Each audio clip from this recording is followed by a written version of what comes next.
So we're going to spend a minute talking about everything from DOGE, the Democrats, DEI, and anything else we can think of.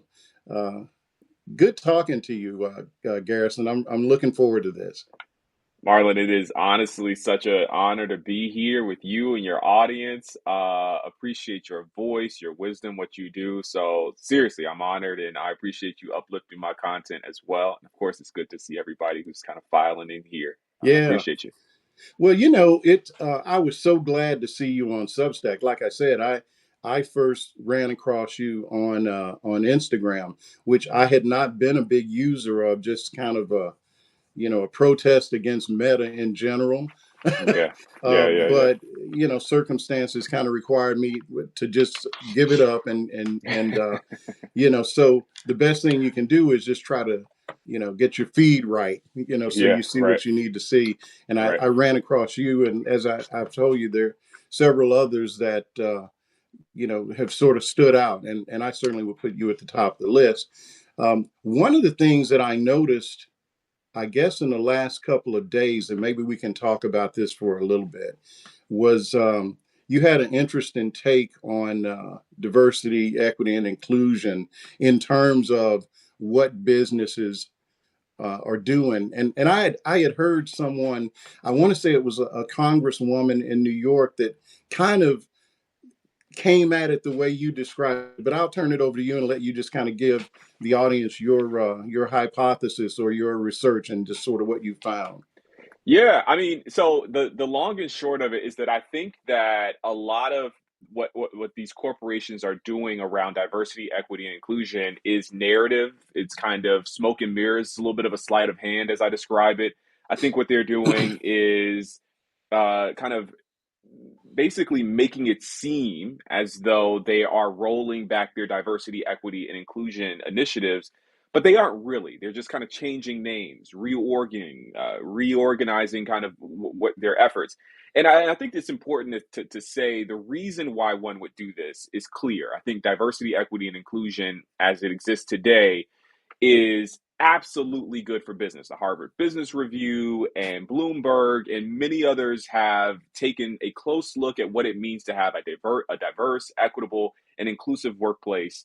And they've determined that these things are positive, period. They're positives they help the bottom line. They help corporations be more efficient, reach broader audiences, do their job better, provide better services, and the list goes on. So it makes sense that corporate leaders wouldn't want to get rid of the things that are helping them make money. The reason why Meta or Amazon or any of these other corporations are multi-billion, Apple, $1 trillion company, is not because of white guys. It's because of the diverse number of people. It's the women in the workplace. It's the queer people who are doing great work. It's the black people who are doing great work. The Indian or Southeast Asian people who are doing great work. Like, that's the reason. It's a diverse place. So they're making a ton of money because they have all of these brilliant minds from different sectors coming together. So when you see a segregationist like Donald Trump and his allies, when you see them trying to influence businesses to stop being diverse, equitable, and inclusive, I think you might respond and say, these guys are bigots. But you could also respond and say, these guys are bad businessmen. They just don't know how business works today, right? And so, okay, so these corporations are under a little bit of pressure to stop doing what they're doing. Okay, that's fine. So they don't want to stop doing what they're doing, but they do feel this need to kind of kowtow, to acquiesce in a way to this pressure that they're getting from MAGA, Trump, and his allies. And so, what they're doing instead of completely getting rid of these initiatives, they're changing the names, they're moving away from diversity, equity, and inclusion and towards accessibility and belonging. And the reason why I know this is because I read the memos, I read the things that they were putting out, the statements that they were putting out about their efforts. And that it says exactly that. I read the statement of McDonald's and Meta, the internal memos at Amazon and others. And you see a lot of this language that we're still committed to the work of inclusion. We're still committed to the work of having a diverse and representative workforce and reaching our customers across differences. You still see that commitment there, but they're deciding to change names or sunset their affiliation with certain organizations. And so I wanted to kind of bring that to the fore for a very specific reason. And then I'll kick it back to you, Marlon. But the reason why I wanted to kind of bring this up was on the one hand, I was kind of afraid. Like, I don't want to kind of blow up their spot, right? Like, I don't want for I was the going to kind say, of you're kind of letting the cat out of the bag, man. exactly. I kind of felt a way about that. I was like, it took me a couple of weeks actually to make this piece, in part because I did not want to let the cat out of the bag. But the reason I ultimately decided to pursue this piece and to release it and to continue to talk about it is in large part because I think there is something that's happening where the average American who is concerned about all the things in their personal life and in their own kind of little world may be led to believe that the president actually has authority over what a business might do. The reality is that the president of the United States does not have authority over whether or not Amazon or Meta or Target holds a diverse, equitable, and inclusive ethic in their business practices. They actually don't have authority to determine that Target or Meta or any of these McDonald's can't have a diverse pool of talent before they make a hiring decision. They can hire, Mhm. they have to hire the best person. That's EEO, that's equal opportunity Right. standards. They have to do that. They have to make sure it's not biased. They have to do that. And they've been doing that. But the effort to bring in a diverse number of folks in the pool to make sure they're getting all kinds of looks at different talent, the president can't control that. And so my concern is that these corporations, their moves may be unintentionally creating the conditions where the public believes that the president is more powerful than he is. And so I wanted to raise this at the very least to undermine that kind of presupposition that I am concerned may be taking hold in the general public. And so that might mean risking a little bit of like letting the cat out of the bag, right?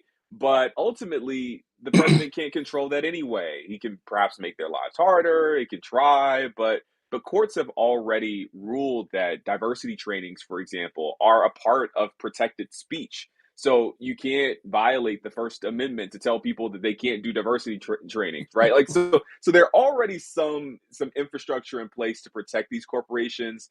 And so on the one hand, I wanted to make sure that that was raised. On the other hand, I wanted to hold to the best of my ability these corporations accountable for the kind of smoke and mirrors game that they're doing that I think helps the right wing in some really dangerous ways. So, just a couple of thoughts. You said you've seen these internal. I mean, is this like FOIA stuff? I mean, some of these companies are public, so Yeah, a certain sure. amount is going to be out there. Or is this Yeah. just like shoe leather reporting and sources and that sort of So thing? So this is kind of the interesting thing. All of the statements that I've reviewed are actually public knowledge. They've been reported by AP. Okay. They are present on Meta's website. Like this stuff is actually public information. I think part of the calculus is that they know that if they can garner a couple of overstated headlines where it says Meta kills diversity, equity, and inclusion, the average person will look at the headline and say, "Oh my goodness," or they'll say "Yay," or whatever it is, and then they'll move Okay. on about their lives. But if you actually do just a small amount of digging, or you just read the statement, all the information is there. And so I did not do a FOIA request for this information. It's actually public That's information, Marlon. crazy. It's right there for us to read. Which kind of speaks to I guess two That's a whole things. different issue, isn't it? It's a whole different issue. Like on the one hand, it kind of speaks to the information environment that we live in, where folks are just a little overwhelmed. To be honest, like to just give like a little bit of empathy to the American people, we're kind of overwhelmed with the amount of stuff that's being pushed at us. But on the other hand, I think it brings up a really legitimate critique of journalism, where journalists aren't exactly good at helping people understand what's going on. I think in many ways we are reporting what's happening, but that work of actually understanding what's happening isn't necessarily a strength. And it's simply because there's a lot happening. So I just got to tell you what's going on here, and then I got to worry about what's going on there.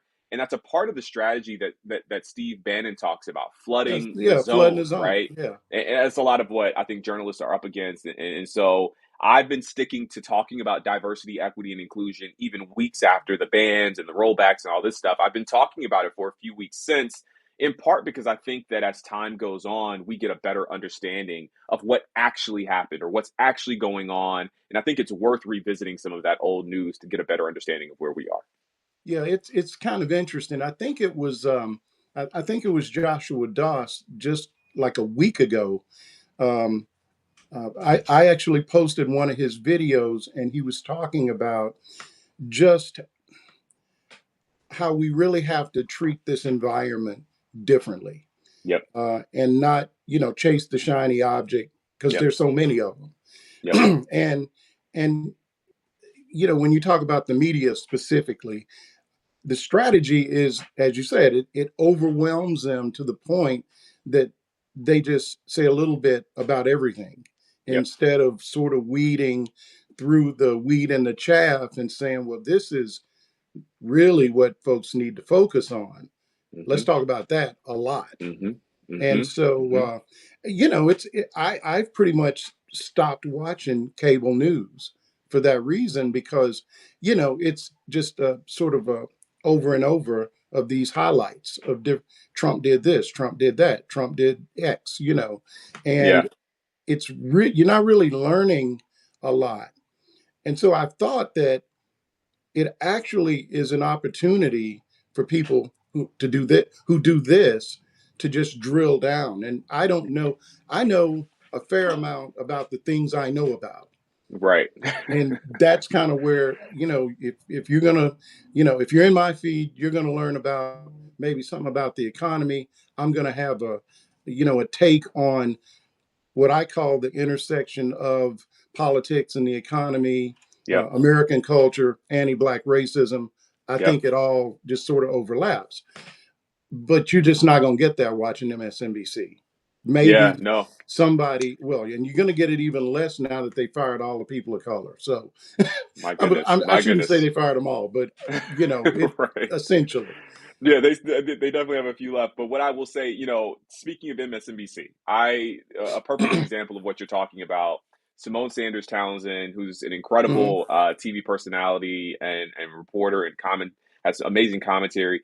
She had me on primetime last Thursday, so just about a week ago. I was on her show, talking about exactly this, Hmm. and I'll tell you, I had about 3 minutes to say everything that took me probably about 10 minutes to really build out. Like we've been Yeah. talking probably about 10 or 15 minutes here.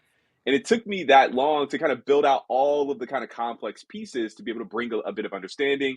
But I only had 3 minutes, so I could only talk about kind of top lines here on this exact topic.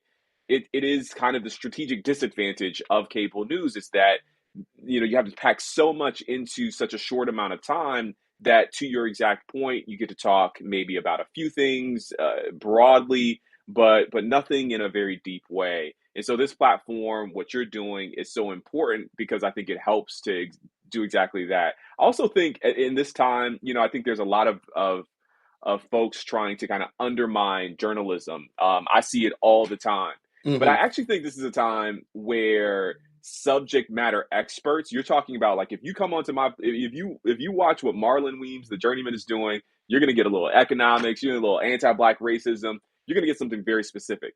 I actually think what you're doing is very important. I think there are journalists out there who focus on very specific things. And in this time, my best advice for media discipline or media hygiene is to identify some of the folks who focus on specific things.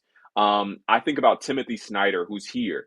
His thing for years has been Ukraine, Russia, Europe, but also authoritarianism specifically. And so I value what Timothy Snyder has to say about authoritarianism and democracy because he didn't just pop up today Right. in a moment where we're worried about tyranny and authoritarianism and just have an opinion on the thing that's just the hot topic of today. He talks about this at length when it's boring, when it's hot, when everyone's paying attention, when no one's paying attention. That's been his beat. And so I think finding voices exactly like that really, really important right now. Really important right now to kind of help people to kind of help help yourself, help you, help me understand what's happening in this moment. Someone asked the question about editorializing. I don't have an opinion on editorializing because I always want to share my opinion on things. Like I always want to. I'll give you the facts, but then I want to tell you what I think about it. And so that's fine. But I do think that finding reliable voices is exactly how you kind of approach that idea of getting the facts, understanding what's going on, and then also understanding what someone you trust thinks about it. Yeah, I guess sort of at its core, what I do is editorialize, but I call it opinion supported by facts. So, Absolutely. I'm going to say XYZ, and here's why I'm right. It's not me saying it, it's the experts who know more than me. Or, Sure. if so yeah, I mean, that's as I was saying earlier, when I left trading, I spent a couple of years as a subject matter expert on financial technology and capital market structure and this, boring shit, really. Yeah. and so, but I had done it, and so the company that I was considered a consultant for them, or a consultant analyst, whatever. But I knew that space because I'd run a trading desk, and so I knew a lot about it. And their audience, which was people like Thomson Reuters, Charles Schwab, and so on, they would pay for that content because then they would take what I wrote, and they would go to their customers who they're trying to sell their systems to and say, "See, see what this guy's saying? He knows." And so yeah, there's something. I think that's kind of the way I approach what I write now, except I can say what I really think, and I'm not Yeah. bound by these guys who are paying me, right? Right. And Right. so yeah, I think that I'm really appreciative, and it's these platforms that we're Yeah. on. It's almost in a way you're making a deal with the devil, and you hope that it's going to turn Hmm. out for the best. I came here because I left Twitter because I Interesting. just couldn't take it, Hmm. and Hmm. so far so good. There are things I would change, certainly, but you know you I mean, it's like this. Somebody said at one point, and some people have left this platform for various reasons. I kind of look at it like the neighborhood I live in. There are people here who support Trump. Yep. There are a lot of people here who support Trump. Okay. Okay. um, am I going to move? Right. Right. Right. Because Right. Right. so at a certain point you have to just sort of play in the field that you're in. But I Sure. think it's one of the things I used to talk about when I was doing subject matter work was the democratization of information. And so when I started in the olden days in finance, if you wanted to talk to a customer, you had to pick up the phone. Hmm. When I left that business, you almost never Hmm. talked to somebody. Hmm. Everything was electronic. It Hmm. was it was AOL Messenger, if you Hmm. remember that. And Yeah. then Of course. it evolved to Bloomberg Messenger. And when I first started, I was writing tickets, longhand stuff. When I left the business, you didn't write anything down. It Wow. was Wow. Everything's totally electronic. At least Wow. my trading desk was. Even you pick up the phone and call a New York Stock Exchange or Yeah. whatever. Yeah. Dude, when I left, the work that I could do as just one individual, when I first got into that business, it took a dozen guys to do. Wow. Wow. Okay. That's So crazy. everything has just kind of, and now, it seems unrelated, but it's not. It's what gives us this. You Wow. think Yeah. about it. When I first started my first business, I had a cell phone that was this freaking big. Yeah. Yeah. You had to Yeah. walk around with a bag and all this kind of That's stuff, right? crazy. That's crazy. And That's great. now, it's in I my pocket I'll practically. say I'll say this, Marlon. I think you're probably around the age of my mom. I talk to her about this all the time. How she got to see the world change. I mean, my grandmother, my mother, my father, they all got to see the world change in these really big ways in the course of their lifetime. And I feel like I'm a millennial, so I got to see a little bit of that as well. but it was mostly through my childhood and teenage years and early adult years here where I've seen these big changes. But I can't imagine being 20 or 30 years old and now the internet is like, whoa, like now there's the internet. That's crazy. I think about that all the time. I want to come back though to something that you said earlier that I think was really interesting. You talked about being kind of a subject matter expert on this kind of financial Yeah. area.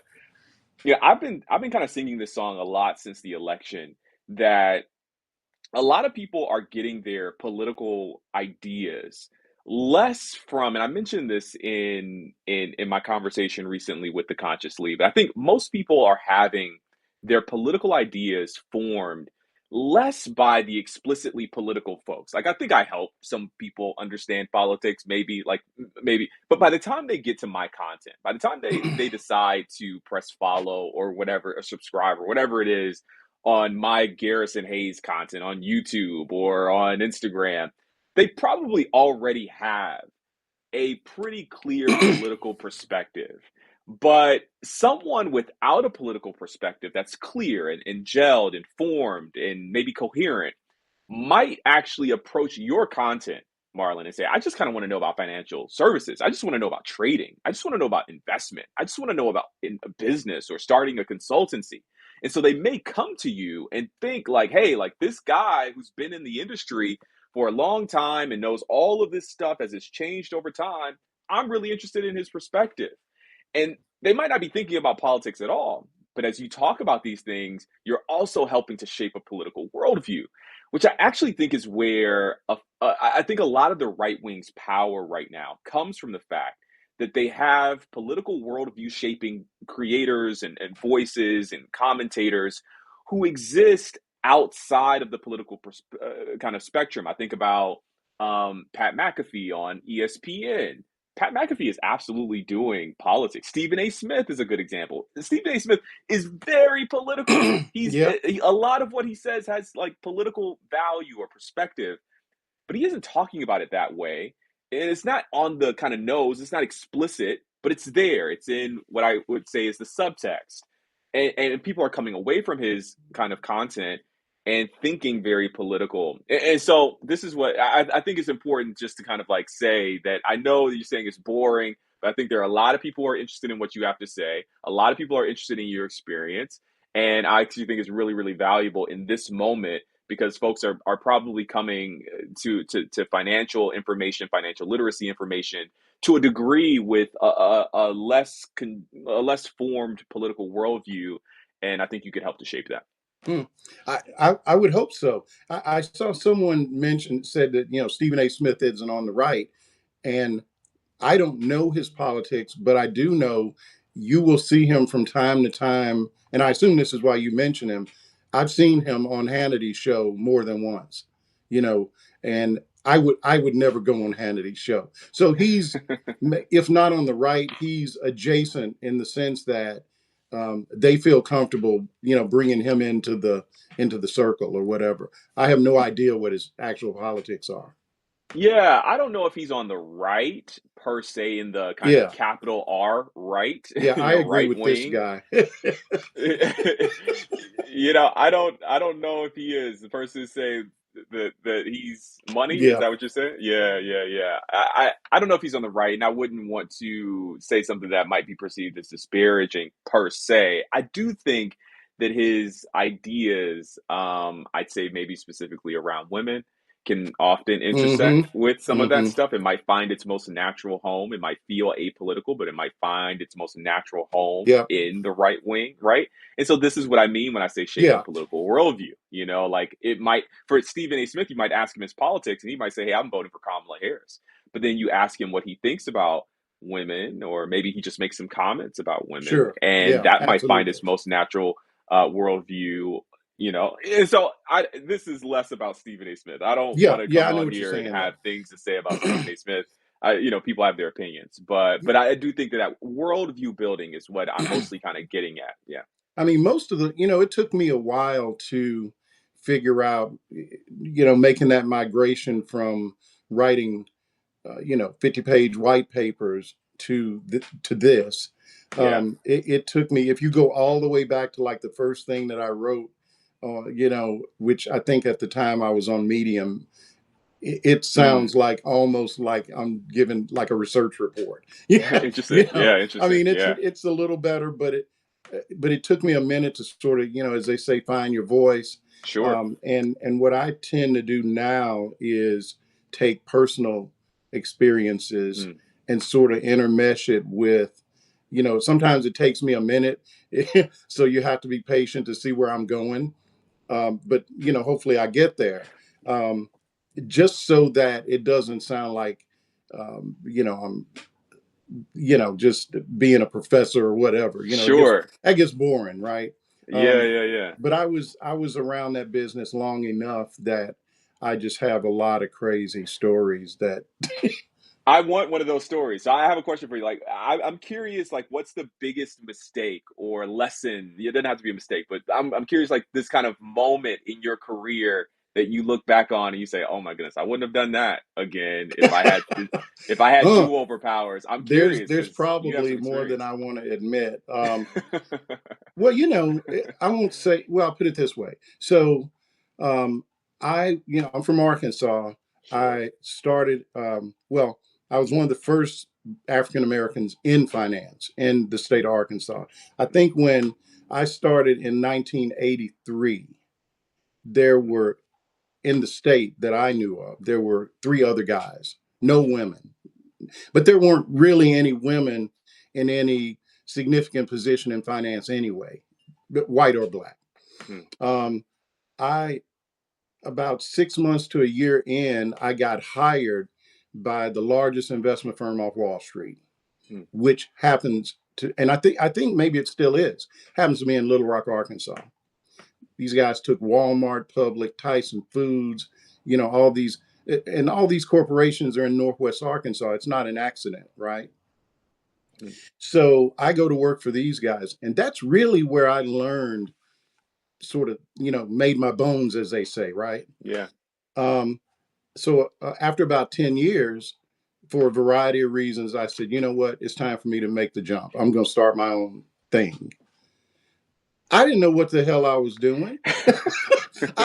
I had no idea about business. I just decided I'm gonna start my own shit, and so I went and just took all my little money. I and I actually have written something about this. I went and got a space in the tallest building in the state. I'm gonna make a statement, in other words.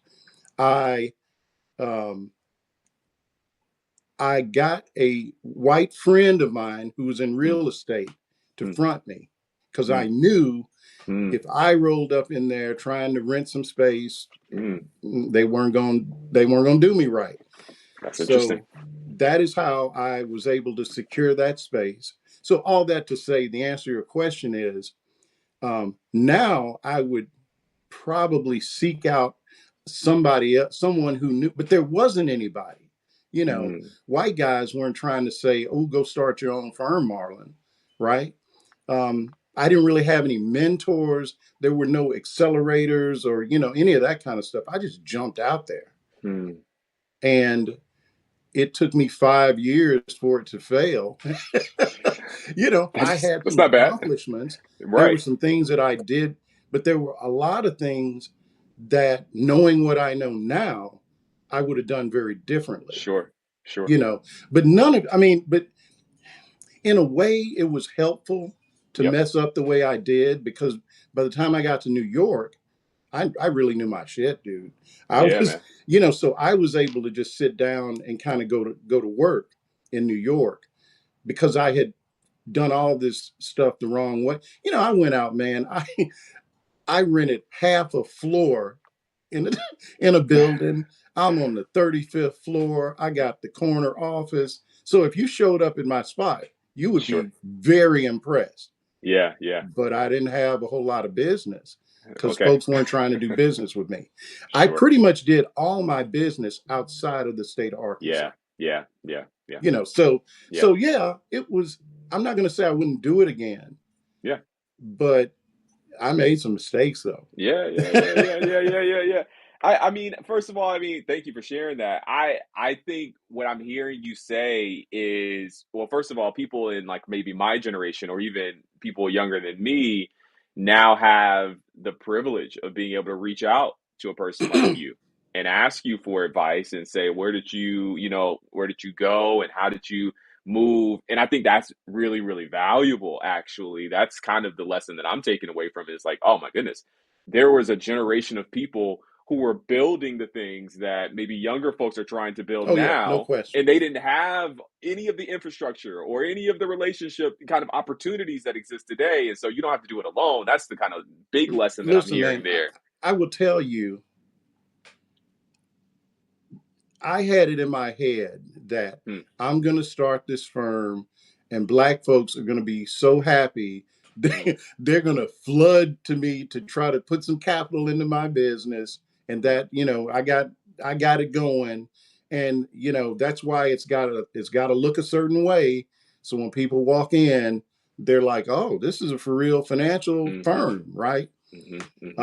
I was in the first like tax exempt bond issue. Like I was the first black underwriter the city of Little Rock ever hired. All these little different things, right? I was thinking, oh, they're getting ready to roll the red carpet out. The news media is going to cover me. All it. Mm, No. mm, mm. Now, eventually, they started to, and that led to more trouble because then I got on the radar screen, right? And people were like, we got to stop this guy. And that's a Yeah, whole different yeah, story. yeah, yeah, But yeah. um, but yeah, man, I there was just no capital for me. I had to build it, and I Mm, got a long way. And after, like I said, after 5 years, I came to the conclusion, and there were just events that happened. You know how it is that lead up to you getting to that nexus or whatever it is. And I just said, well, okay, I'm gonna show these folks I'm going to New York. yeah, that's and real. and then I did. And so That's awesome. sometimes it doesn't seem real, honestly, Yeah, looking back on it, because it it was kind of bold for we're talking about early 1990s. yeah, man. you know Yeah, man. and there just wasn't any infrastructure, like I said, like capital. That's the main Yeah, thing. I mean, yeah. think about how difficult it is for black folks or people of color or women to raise capital now. Today, right, Yeah, now. right. So we're talking about, man, I would walk in the bank with my business plans and stuff like that. I had a banker tell me one time, why don't you just stick with what you know? Hmm. Like, why don't he starts giving me recommendations for, less ambitious things that I probably should be Hmm. doing. Hmm. Go get a job somewhere, work for somebody else. So, Hmm. I mean, but these are all lessons that we learn that, if it doesn't drive us crazy, it makes you like it's armor that you Man, wear. And so man. now that's why I write about this stuff. I can talk about it now and not like want to shoot somebody. Yeah. But it took me like decades to get to that point. But you know what I'm saying? Yeah. I It's know what you mean. yeah, and so now I just from time to time I'll include one of these stories in something that I'm writing, and it in a way it's kind of therapeutic. And like I said, over to the side, I'm working on this memoir. Somebody hopefully will like it, and it'll be a bestseller. Who knows? But That's but awesome. that's the therapy of it, right? Yeah, yeah, yeah, yeah, yeah, yeah. Now, Well, listen, man, let me ask you I something. salute you. Did I read that you went like you were in an accelerator, or like how did you get so good at the content? Because man, I look at the stuff you put out and it snaps, and I'm like, man, it take me a week to do something like that. I have to get my daughter to come over and help me. Like, I'm just kind of curious. How did you get so good at that? Well, I'll start by saying that it might take me a week. It might take me 2 Well, if for it some of takes this you a stuff. week, So I'm in trouble. well, this is, I mean, a couple of things, a little bit about my background. I went to film production. I went to school for film, so I studied film production. And so I have a background in lighting and camera and editing and Okay. animation and that kind of thing. So that's one part of it that helps to kind of do the work. The other part is that I was a pastor for the better part of a decade. And so that's a little bit of like what I kind of see as the kind of storytelling and kind of able to take information and synthesize it in a way that allows me to communicate it to the public. So that's a part of my story as well. But the I should have gotten accelerator, that up front before I start cursing and stuff, man. see, this is why I don't tell people, because then they start changing themselves. Man, you better keep cursing. Yeah, I probably should Okay, have done a little whatever. bit more research. No, no, no, no, no. Please don't change. Please don't change. I'll say this. The accelerator you're talking about, I was a part of the Snapchat 523 Black Creator Accelerator. It was their Okay. inaugural group where they partnered with Westbrook, which is Will and Jada Smith's organization company, to pay a cohort of Black creators a certain amount of money to be able to create full time, and they provided some training and some other things. It was a really, really great experience, and I met some really incredible people. But more importantly, it allowed me to leave my tech 9 to 5 that I transitioned to after being a pastor, and it allowed me to kind of be a full-time creator, which is something that I was really, really excited to do. And so that opened another door for me then to join a newsroom. And so I think all of the, part of, yeah, I love the name of your blog, or your thing here, is that, the journey. It really is like a journey that gets us here. I thought I was going to be a Hollywood filmmaker, and then I ended up being in somebody's pulpit every week. And then after that, I ended up working tech in diversity, equity, and inclusion, actually. And then I got invited to be a part of this kind of accelerator program, which then allowed me to kind of do this thing full time. And I was invited to join a newsroom, which I said, oh, maybe, okay, sure, I'll do that. And you end up here where I'm on Substack Live with you, and it's all a part of the journey that kind of brings us here. And I think each part, to your point about the lessons learned, when you look back on maybe some mistakes, or I shouldn't have done, or I could have done this differently, whatever it is, all that stuff is valuable. All of that stuff helps you. It helps you at the next thing when you move to New York or whatever the thing is. It all kind of helps. It plays into this larger picture. And so I don't look back on any of the decisions, necessarily with any regrets. I certainly regret little things here or there, but in the macro, in the main, I think all of it was valuable and all of it helped me get here. Well, yeah, that's the thing. I mean, the firm that I worked for 10 years, it took these guys a month or more to hire me because I was like the first Black professional that Hmm. they had hired another guy in a different area, but like in a trading capacity. Um, and I liken it in some ways to, how the way Wall Street functions is a lot like the NFL in the sense Hmm. that Hmm. um, and it's like the old NFL that I grew up with when Hmm. the idea of a Black quarterback was like, what are you talking about? Right. Okay, Right. and so little by little now it's just not even a thing, right? Hmm.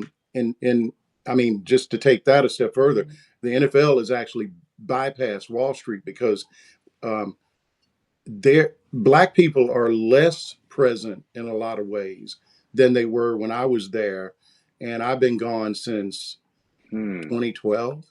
Wow.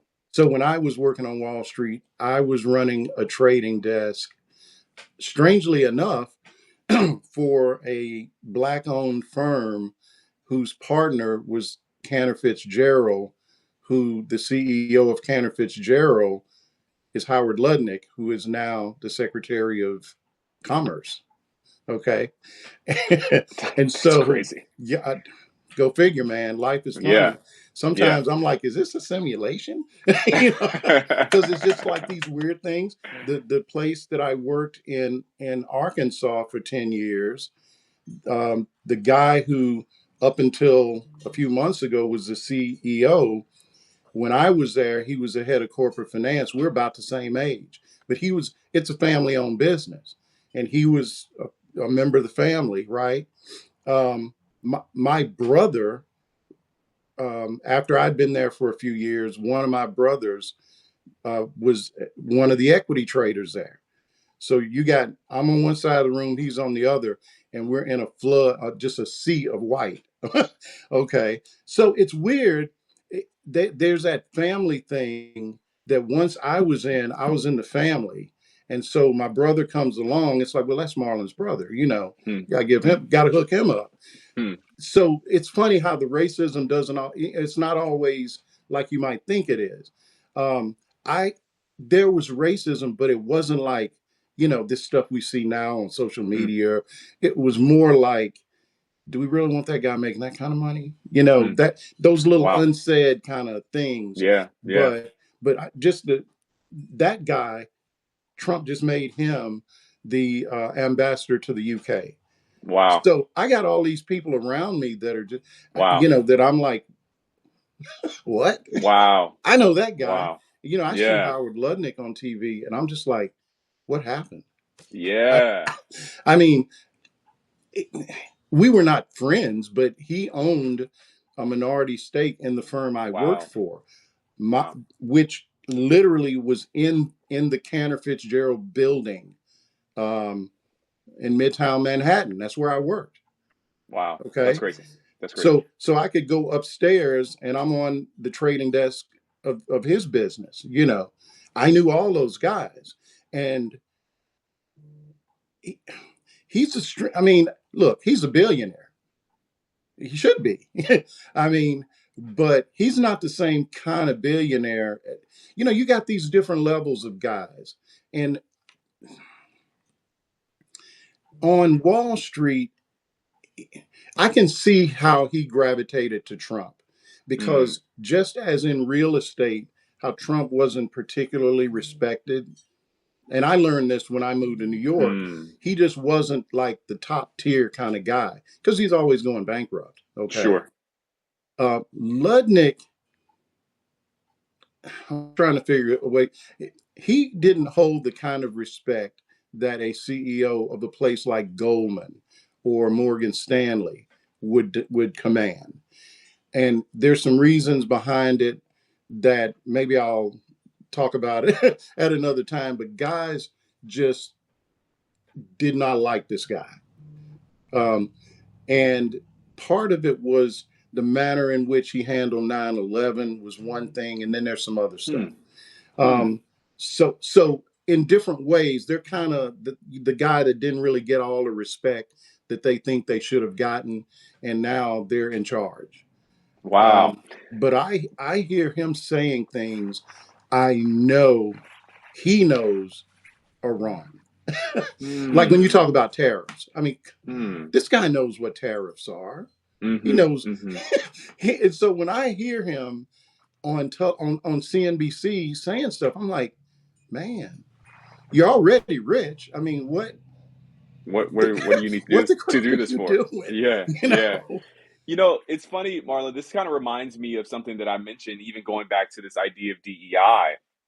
One, we know these people are not good business people, so let's just start there. But two, like a lot of what Trump has done over the course of his life, and Ezra Klein talks about this in one of his more recent pieces, where I think it's titled "Don't Believe Him." He talks about how Trump is really kind of a fiction in so many ways. He's a Oh pretender.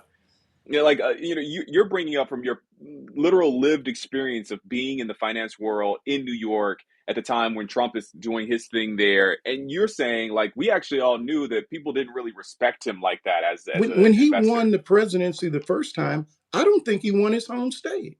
Wow. I don't think he won Yeah. New York because Yeah. everybody Yeah. Yeah. knew this guy. Yeah. This guy's like a joke. I mean, what? He's kind of a joke.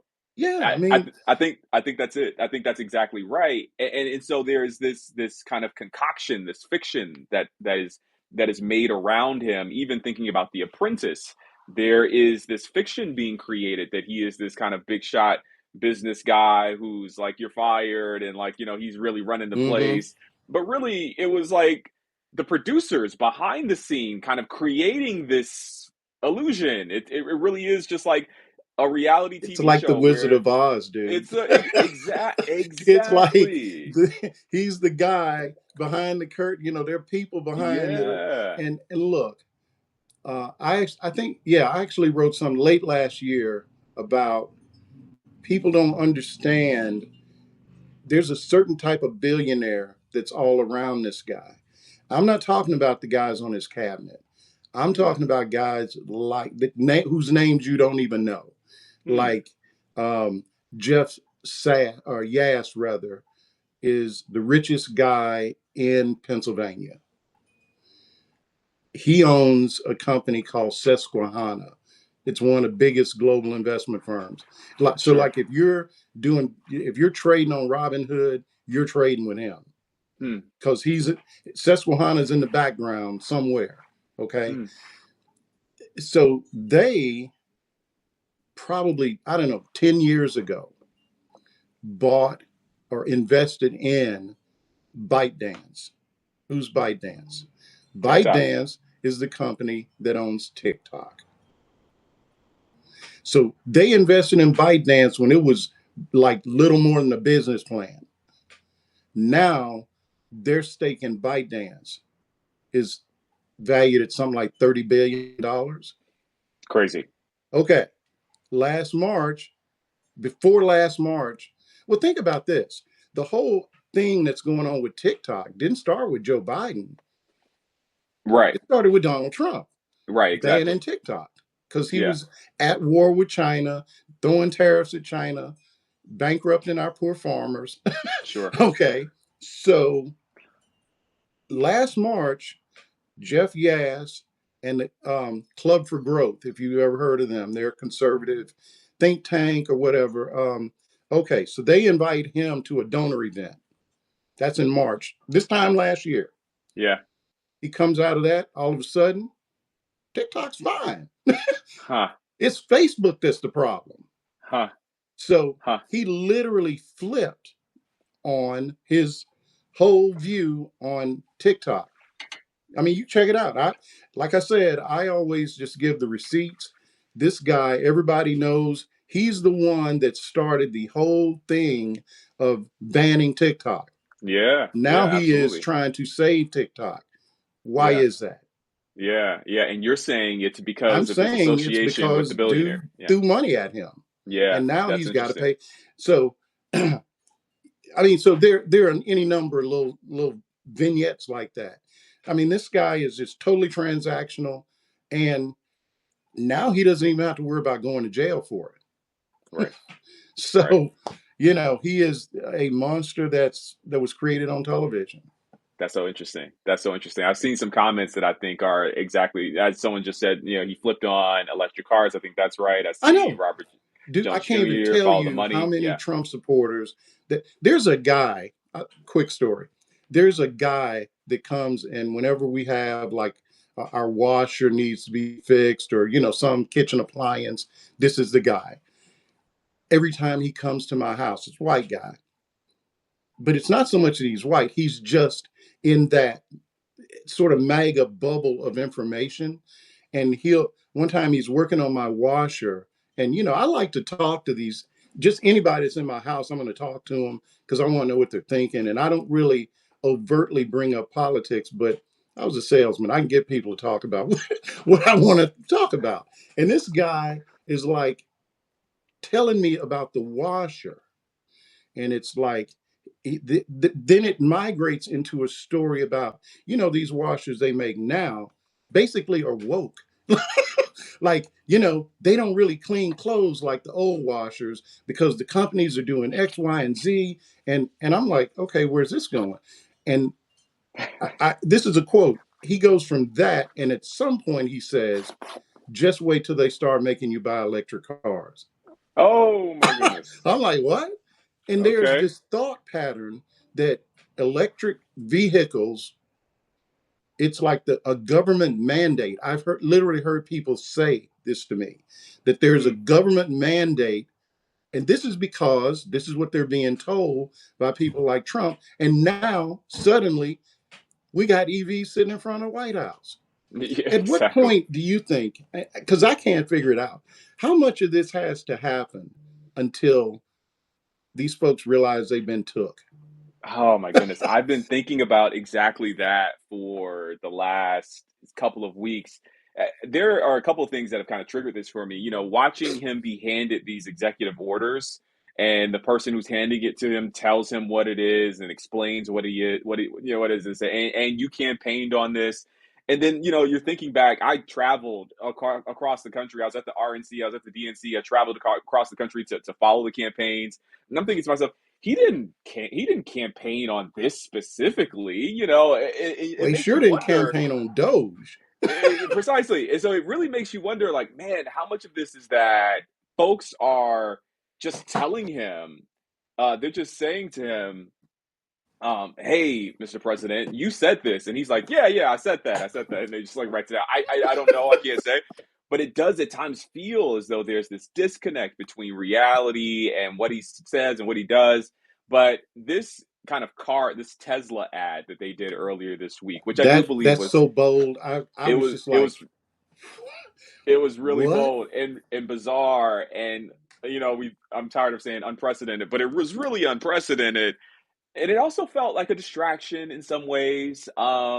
But beyond all of that, if I don't know if Donald Trump has ever looked that, and this is not intended to sound ageist, but he just felt kind of out of touch, kind of like really distant from the technology. He was like, "Oh, like it's all computers," and he kind of really felt like, man, like this is just kind of just outside of his kind of sphere of knowledge and comfort, and it really felt like a person who was being taken advantage of. To be honest with you, this is not for me to inspire empathy and sympathy for No, Donald I listen, Trump, man. but I it can did tell feel that you. way.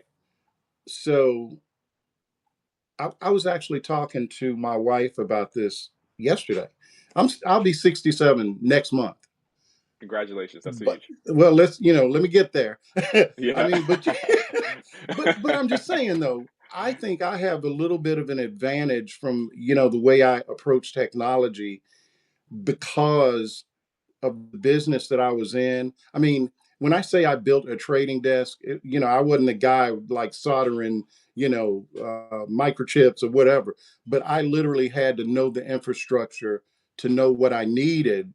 And I was the person that interfaced with all these, guys that market. Everybody was trying to get my business. I was paying 30 grand a month for my trading system, wow, for my little trading desk of half a dozen guys, sure, right? Everything from that all the way down to Bloomberg, all this stuff. So it was an easy transition for me, most of it. Um, but still, TikTok, I can do it. But, and if I just really, you were talking about like when you were in that accelerator, it gave you the opportunity to sort of put your job, your day job to the side and just, well, I do this, but I'm not full time. I can't afford to be full time, which maybe this is a good time to tell folks if there's a button up there that says subscribe, you need to subscribe to both of our newsletters. Which and I'll add this point. I think if you're like me, I've canceled a bunch of folks. I just sure, I've dropped the Washington Post, sure, any number of them, and what I'm doing is I'm like, okay, that whatever dollar amount I was paying them, I think now maybe I'm going to pay the Guardian or sure, maybe I'm going to pay the Atlantic. yeah. So if you're Or Mother Jones, or or Mother Mother Jones, Jones, let's and not I leave really Mother Jones, which by the Let me just way, say, yeah, I please, love Mother Jones yeah, yeah, yeah, because yeah. they just keep it real. ProPublica, That's right. and but I only have my budget for those things is driven by how many paid subscribers I can get to take a little bit of faith in Sure, me, sure, and yeah. I would want the same thing for you. Thank you, um thank you. so I just think that there are, and what I'm trying to do with this whole thing, um is I've been on Substack 5 years. I Wow, was on, like I wow, said, I'm an early adopter. wow, I started seeing people, some of these, and I'm like, huh, what is this Substack? Because I'm seeing like wow. name journalists saying Yeah, so I'm like, what's it?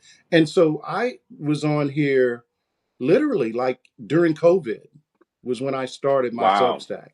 That's very cool. So, well, it's taken a long time. I'm not where I think I should be, but it sometimes it takes time for people to find you.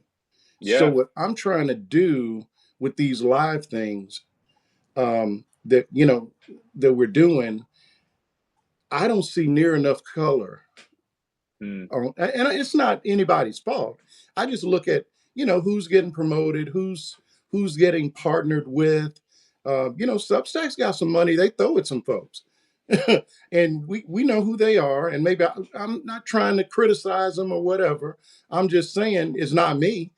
No, your point is taken. Your point is It's very not well me. taken. So I have to create that value in a different way. So I'm just Sure. saying this is the way I'm choosing to do it. Is let me find the voices and let's create our own No, I love that. organic whatever this is. No, I love that. And if You you know what? build it, they will come, I hope. No, exactly that. It's funny that you mentioned. I was just telling a friend that like I really enjoyed going live with Conscious Lee a couple of days ago. I'm loving this conversation that we're having, and I see folks, on here, Mehdi Hassan with Zateo and Midas Hmm. Touch, and I see folks having these really great conversations, and it's so much fun. And the fact that users are able to hit that subscribe button, they're able to support, which, do that if you can, whatever it is, but the idea that it's just directly to the people and they're able to kind of have some instant feedback to the creators is amazing, and really, I hope, able to change the way people interact with the media, where it can often feel like it's so far out there that there's some kind of invisible hand controlling what Yeah, CNN or Fox or MSNBC or whoever it is, what they're doing. It can feel really far away, and this brings it, close. This is in real time. We're having this yeah. conversation live, I mean, and we're seeing I've had feedback from guys incredible people. that Yeah. I it's really funny. I have for years had paid subscribers who I know Hmm. diametrically oppose Hmm. me politically, but they just Hmm. like the way I write. Yeah. Yeah. And Yeah. occasionally one of them, and some of them, now I've lost a few of them since November because I've gotten to the Hmm. place where I'm like, okay, if you're still supporting this guy after all of this, Hmm. maybe you should find your own ministry over there because it's not here, right? And we can't be friends. I mean, look, if you want to subscribe, go ahead, but you can't text me because it's gonna get ugly. but but it's interesting because this I saw somebody suggest that um, doing it like Medium, which is where I started writing, Hmm. where you Hmm. just write and they tell you how much you made based on but they're changing their algorithm all the time. Hmm. Hmm. It's almost like I heard Snoop Dogg talk about streaming, like he Hmm. can't figure out how much money he's making or why he Hmm. made what he made, and that's Hmm. that's kind of the way Medium got for me. uh, you know I even went to the point of just dropping a link in my bio. If you don't want to subscribe, but you're like, okay, you know what, I like that. Here's a tip. A little buy me a coffee thing. Whatever. Yep. I don't really Yep. care. But I mean, Yep. I care about the money because the money helps Sure. me Sure. devote more time and pay for stuff. Yeah. Um, but I'm not really like I try not to turn it into a sales pitch every Sure. Yeah. day. Yeah. Yeah. I That makes really sense. like the idea that what I would love to be able to do is just focus on writing. I think I got like 80 drafts of stuff in my Hmm. just Hmm. because I'll have an idea about something and sometimes it's just not the right time. But I just want to hear like 300 words and let me keep an eye on this. Hmm. And Hmm. that's just the way I think about it. So um, anyway, man, I appreciate you taking the time out of the middle of the afternoon to just chop it up with me because this is great. We Man, got to do this man, this is again. great. If you want me I to would love come to. on yours, I'll do it, man. Yeah, I will. I will absolutely You let me reach know out. I love that. I will. I because will. we We we will. We will didn't do we it were again. supposed to talk about DOGE, DEI, and Democrats. Democrats got off easy this time. You think so? Yeah, they definitely we did. did In this we didn't. conversation, they got off easy. I mean, well, we just didn't get to it, but I mean, we can. I can tell you in a nutshell. With me, I'll put it this way. It, so right now we got this situation where you're talking about this budget resolution or whatever to keep the government going. Of course. If Democrats lay down, man, I'm gonna be real unhappy. That's I just think me. I don't know what your opinion is, but the Senate right now, I keep hearing all this stuff on, are the Democrats going to do this? Are they going to do? And I'm like, Democrats don't control nothing. right, Why is it right, on them? And right. at a certain point, America has got to find out. I We've hear been you. telling them and telling them and telling them and telling them some more. And now they got to find out what happens when you put some folks like this in charge. And Oh it's my going to be goodness. some pain, but it's going to be some pain anyway. That's You it. pass this They're budget and give already, Elon yeah, Musk six right, months to keep doing what he's doing, yeah, yeah. it's going to be ugly. So let's It's just go ahead precisely. and get it out of the way now. And if they No, let, I hear you. because they don't have to let the government go under. They can come back and do a continuing resolution or whatever it is they do, sit down with Democrats and take some of this crazy stuff out, you know? I know. And, but I'm just really interested if Democrats have the stones to just say, y'all pass Yeah, it. It's your yeah. budget. Y'all pass it. Well, That's where I am. I think they're trying to figure it out right now. And so once we're off of here, I'm gonna go see what's going on, get the updates. But I think you represent what a lot of people who I'm through find with these themselves. guys, man. I'm tired of Democrats I acting think they're scared. tired. They forget how to when they're in this position. Think about when Republicans are in the exact same position, you would think they were in charge. Yeah, That's the way they yeah, act. yeah, And I'm not yeah. That's saying do exactly what they do. I'm just saying, no. come on. Learn from what they do. Learn from what they do. Even if Yeah. you don't do what they do, learn from what they do. No, I think you're right, and I think there's a lot. Again, I think a lot of folks think the same, feel the same way as you. So I see Catherine is in the comments saying that Dems want a 30-day CR and they're going to hold strong, and so I I hope hope they she's right do. as well. I hope I she's keep right. hearing that. Let's Yeah, hope. Well, yeah. Well, Garrison, listen, man, man. Thank I'm gonna you. let you get on to the rest of your day. And again, thank you so much for coming on. And I hope everyone enjoyed this, got something out of it, and we're gonna keep doing this. We'll do it again very, very soon. Thank you so much, and thanks to everybody who engaged in the comments. All right, take care, folks.